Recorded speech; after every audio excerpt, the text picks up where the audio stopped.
Madenesha, Anazi Aldina Muslija, چند گوتنین جبوم ابینزمان. Aldina بردف و سکرتیرا استوتیا لکولین جنوسیده و لیسانسا خویا بلند لسر خواتین معافی میروان دایه. ایرو Aldina Muslija و لسر ناوی مدره خویا دکتر امیر رامیک بخافه. Our next speaker is Ms.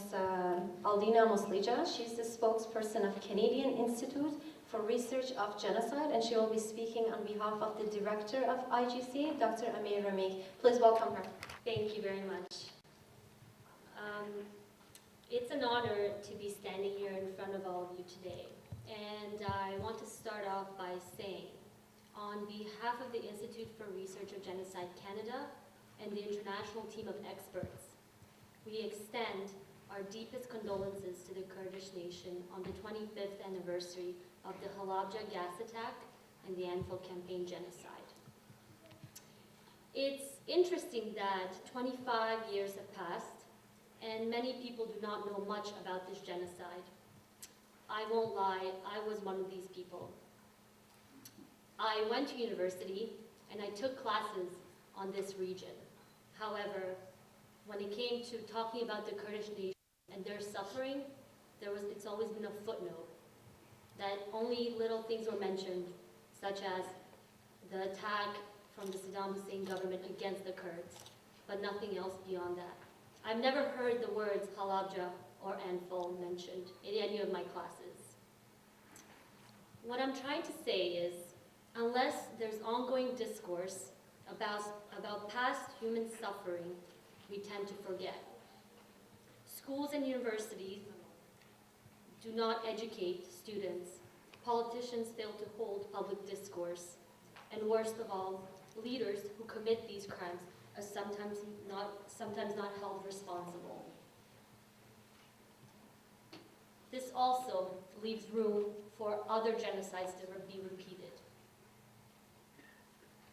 Coming from a country where genocide denial is part of daily public discourse, I fear history will repeat itself. Currently, my intolerance for genocide denial is justifiable, and the Bosniak community sympathizes with the Kurdish community. We know how it is. We've been there. We understand how it feels to have someone publicly disregard proven facts, and we understand the frustration when world leaders do not react, especially to genocide denial. Genocide denial is one of the reasons why I got involved with the Institute and further pursued my master's degree in human rights.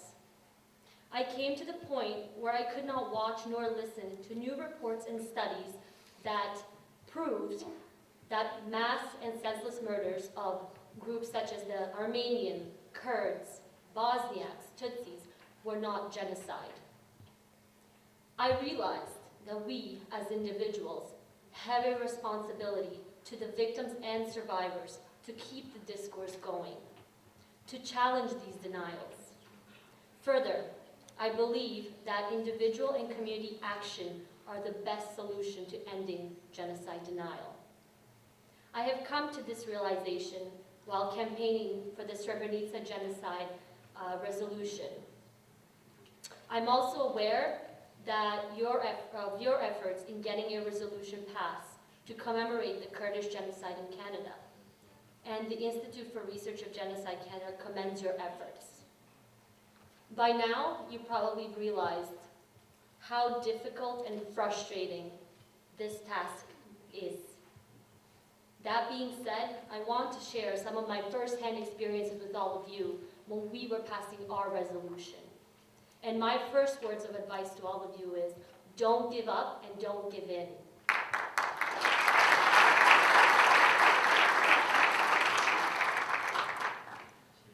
The Bosniak community has lobbied the Canadian Parliament to pass the Srebrenica genocide resolution for 5 years.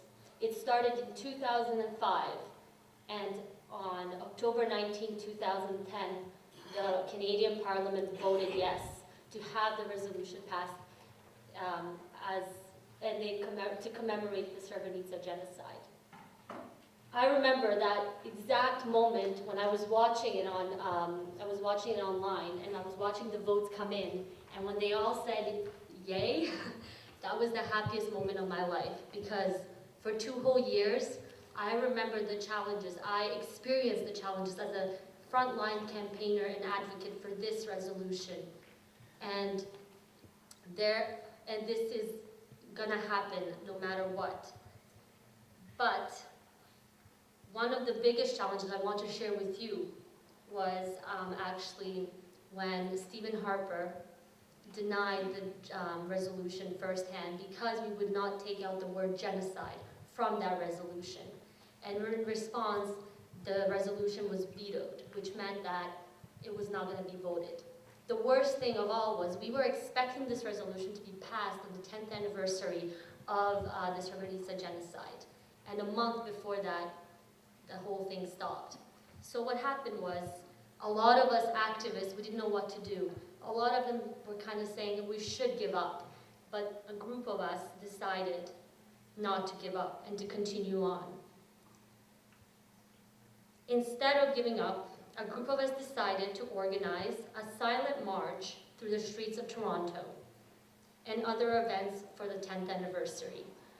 This provided us with the chance to actually come out and speak to the Canadian public about this issue, to let them know what happened in Bosnia, and also to let them know about the veto and how they can support us. And these events were met with great success, beyond my expectations actually. And I realized at that moment, anything is possible, especially when we had 350 people come out to march with us in solidarity of Srebrenica.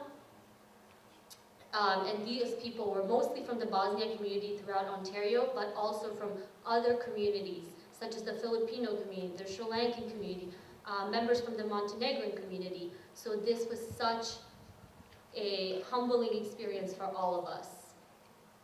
Another reason why these events were successful was because we had community support, as I was just saying.